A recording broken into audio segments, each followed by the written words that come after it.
Hi, Fragrance Foundation. Happy International Fragrance Day. So excited to be here with you today.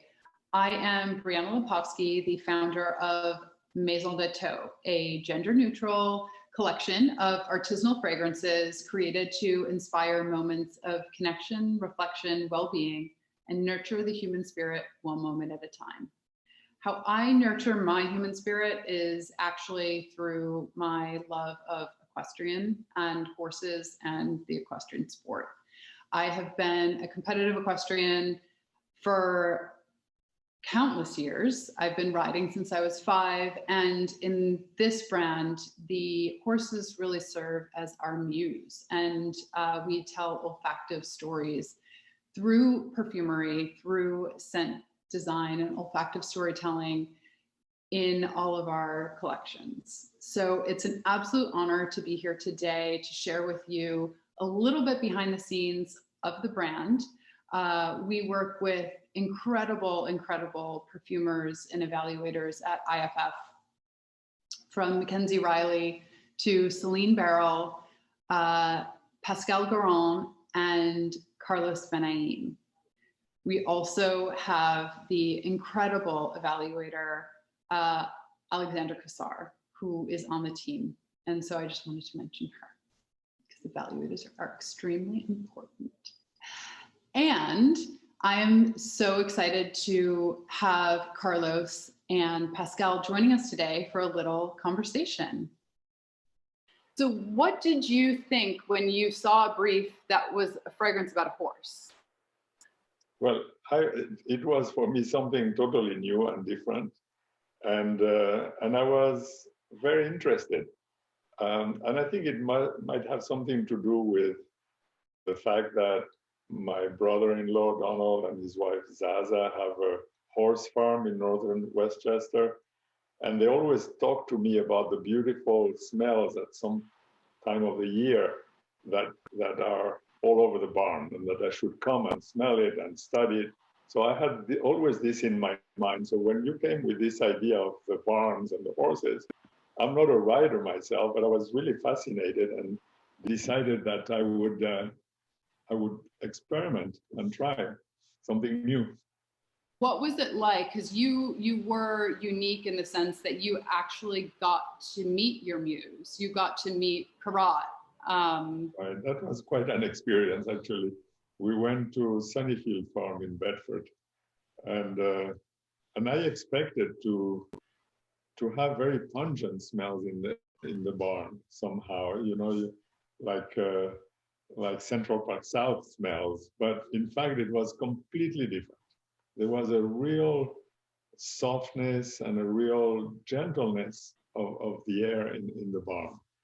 And the horse, of course, was a wonderful, gentle horse that was very friendly. Yeah.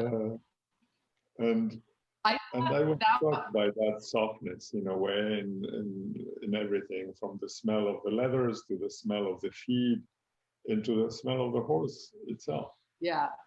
You know, you had created equestrian-inspired fragrances in the past, and I just thought it was so fascinating that being in the barn and smelling the delicacy, or you used a better word than I, of the leather, I think helped impact that Rotano scent and how it's this crafted piece. You know, when I smell Rotano, I just immediately am transported to a farm, a beautiful farm. And you picked up on that so well from the leather experience. Yeah, for Rotano, we had also done in the past a headspace, which is the collection in a way of the scent around after the horse galloped and is covered with sweat, you know, where the smell that was all around the horse, and we had captured that scientifically. Yes. And again, I was always always fascinated by that smell, because it had also a very sensuality about it. And so we used it in Rotano in conjunction with the leather aspect. Exactly. And I think that's why it's so special for so many people. And My Retano users, clients, wearers are diehard Retano, go through multiple bottles and don't want anything else. Changing gears a little bit to a horse that I was able to ride in a more natural setting. So Carlos worked on show horses that I had had careers with or had very special experiences with. And Pascal came in during the second collection. And we were just talking about this horse named Noisette and this experience that I had in the south of France. So Pascal, can you talk to me a little bit about making that fragrance and kind of how you go on your fragrance journeys? It seems to me, after working with you now on a few fragrances, one that we haven't yet launched, but is coming out at the end of the summer, that you really don't like to necessarily work from briefs. No, it's true. It's actually a conversation you and I have had. I think the first time we met, and to me, I think it's a much more inspired by the people who are telling a very vivid story. And I think there is something extremely, if the story, and I think it's even the way you tell the story that makes it extremely compelling. And I think I've always seen perfumers as being olfactive storytellers. And when you have someone that tells a story in front of you, and you can see they really live that story and they are really into it. And I think as a perfumer, you take those pieces and you all of a sudden start to get a puzzle together, and you start to take ideas left and right from what you're hearing and try to translate that into an olfactive story. And it was a very vivid image that you painted at the time when you were telling me the story about this horse in the lavender field, and all of a sudden you get the image right in front of you, and it becomes extremely easy to get that and to all of a sudden create an olfactive story that is going to follow that image, and you're trying to say, okay, if I had to illustrate that olfactively, what would I do? Which is exactly what happened, the day you came to, after we had that first conversation. For me, it was, we were lucky at the time as well, because a few months prior to you telling me that story, the Laboratoire Monique Remy, which is the natural part of IFF, that is based in the south of France, was just offering us a brand new Lavandine Absolute that was an enfleurage technology, an organic Lavandine Absolute.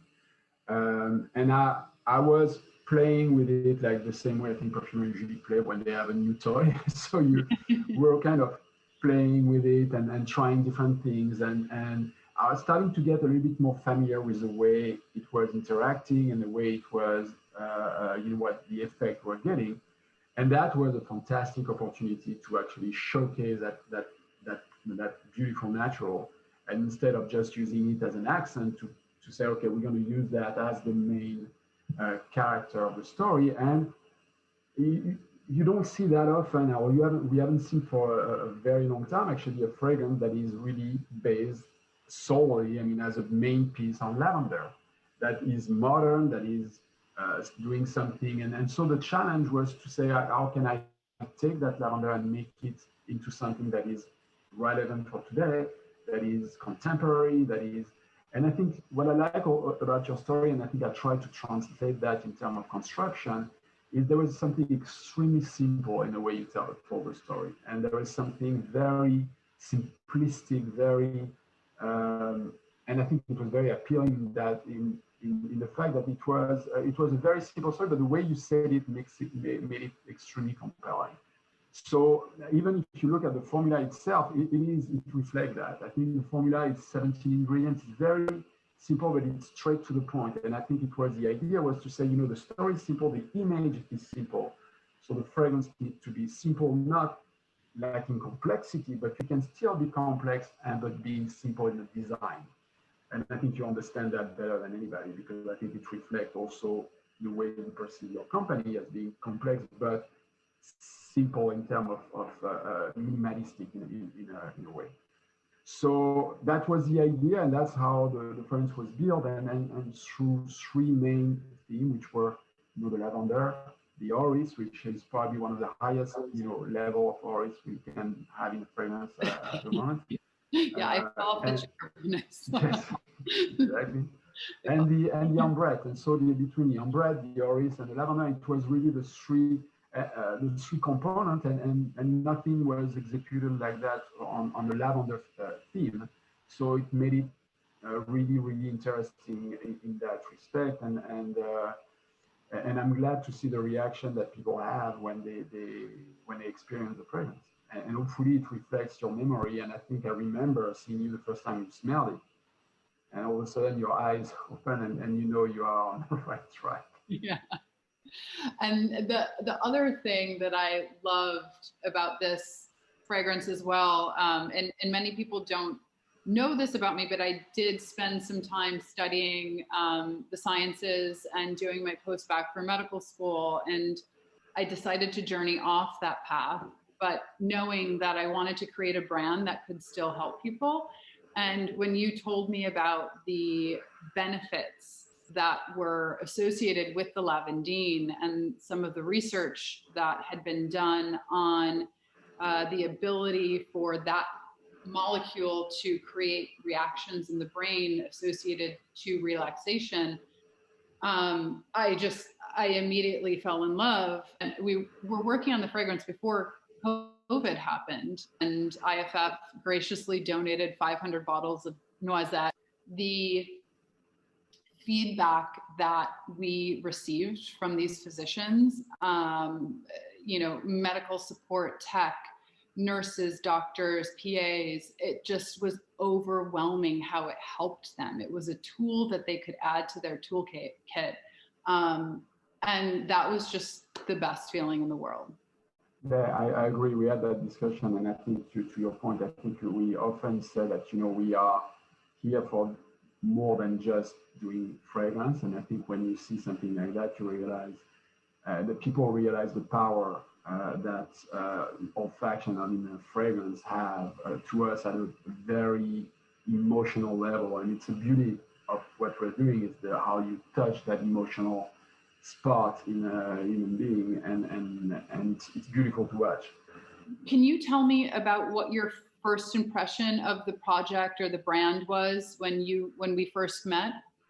Yeah, same thing. I think the way you present your project and the way you describe your brand and the way you talk about it, it's almost, the subject is in the background, but it's you as a person that the way you present it and the way you live it, that is to me the pillar of the story, because the same story could have been told by somebody else and could have had a very different perspective or very different feel. To be on the other side, I think you talk about your passion in a way that make us passionate about what you live.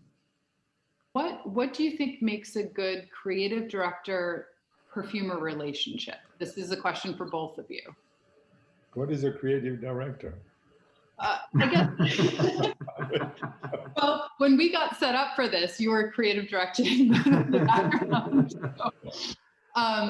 So creative director, I guess, and I don't know what to call myself. Because I'm not a perfumer. I'm not an evaluator. I'm the voice of the brand. I'm the voice of what is Maison Leto. How do we tell, from me, I think my mind comes up with, I paint pictures in my mind of the olfactive stories that I want to tell. And I may know what they smell like, I may not. But that's where I creative direct what is going on in my head, and I kind of sometimes vomit it out to you or very formally present it in a nice brief. But you see, for us, what happens is that we are constantly doing the same thing with our own ideas. Our head is always imagining things and being interested by things. And all of a sudden, when you present a challenge, and the beauty of it here is that we have a direct contact with you. So we are hearing it from the decision maker as well as from the creative force. And so it's a very direct contact, which is invaluable to us. And then it always hooks up with one of our ideas. It has to also resonate with what we have. And somehow this resonated. Yeah. And that's why it happened. Have you, and to that point, I'm just going to jump in before we go to Pascal. Have you ever created a fragrance that a client just approved off the bat? I mean, I know, so I'm talking about Retano specifically.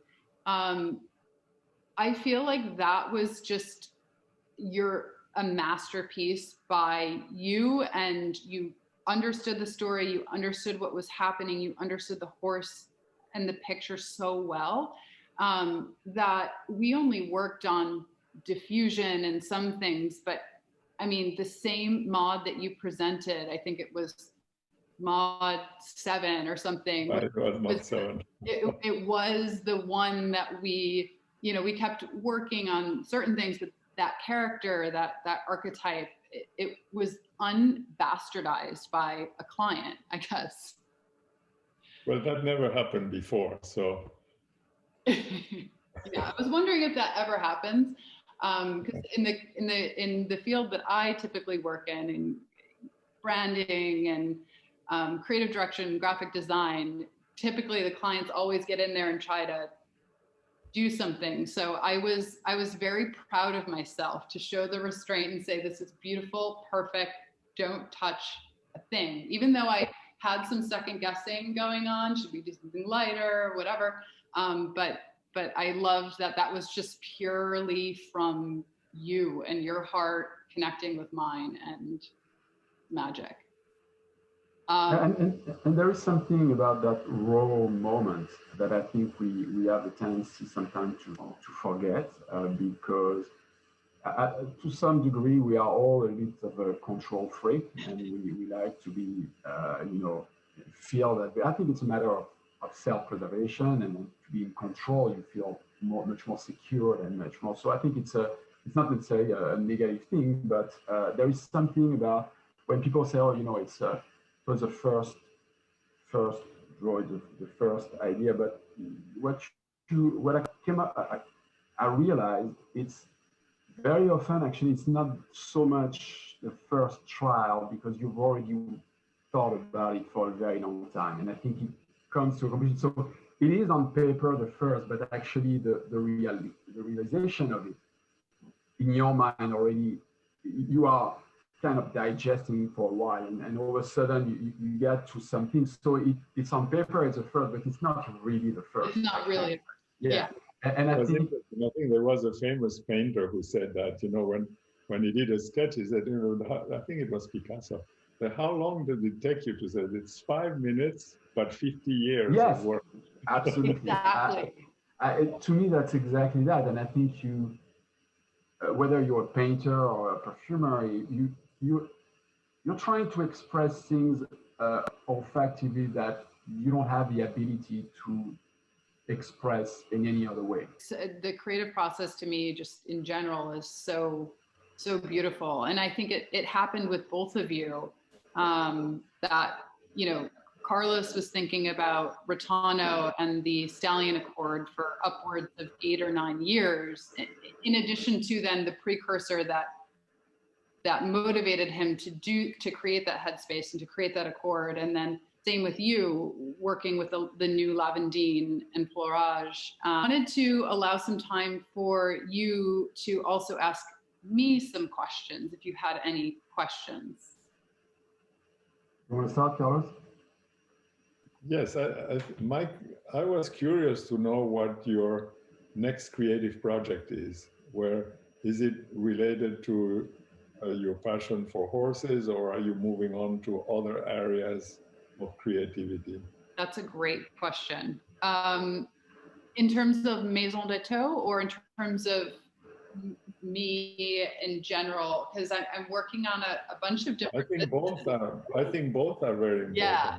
So I have absolutely fallen in love with scent branding and the ability for scent to create environments and emotions and all of that. So myself and Frederick Pinault have started a company where we're doing private scent branding for various spaces, companies, brands, and it's much more similar to the agency side of, you know, creating a logo identity, a color palette, typography, art, you know, a creative campaign, photography, website, you know, that type of more of a service industry. So that's been really exciting to me. We're working with a client right now, which is a global client. And then for Maison de Toe, and that has nothing to do with horse related. We're really diving into the DNA of that brand, whatever it may be. And then how do we add this 360-degree approach to help people through scent and help the, you know, the brand through scent. So that's fascinating. On so many levels. For Maison de Toe, it really is, it's my passion project. It is my love of horse. And so I really love the idea of keeping with the horse narrative through. We have 4 kind of pillars that we're going to be doing. They're very much horse inspired stories. The last one is about connection to purpose. And they may or may not have horses in them, depending on who the characters are that we partner and collaborate with. And I just dream all day about the people that I want to co-collaborate with for that. And so yeah, Maison de Toe will be horse inspired, but we're also moving into some textiles, some things to bring out visual components of the brand. So I'm a very visual person. I see things. So when I smell fragrances, I see colors and I see paintings and I see things. So it was very important to me to create products that can also be visually engaging in this social media landscape that we kind of live in. And so the scarves, and then going into body care and home care and candles, which we're working on. So yeah, we're excited about that. Well, thank you guys for joining. I really appreciate the time that you took out of the day to do this, and the time that you take to support Maison de Toe every day of the year with your amazing creations. Thank you. Thanks to you. Very nice to talk to you and to hear your thoughts, your inner thoughts. And congratulations for such a beautiful brand. Thank you. Thank you. Yeah, we are very proud of participating. We're very lucky to be part of it. Thank you. I'm so lucky to have you guys. The love fest just continues. I can't wait till I can see you and actually hug you in person.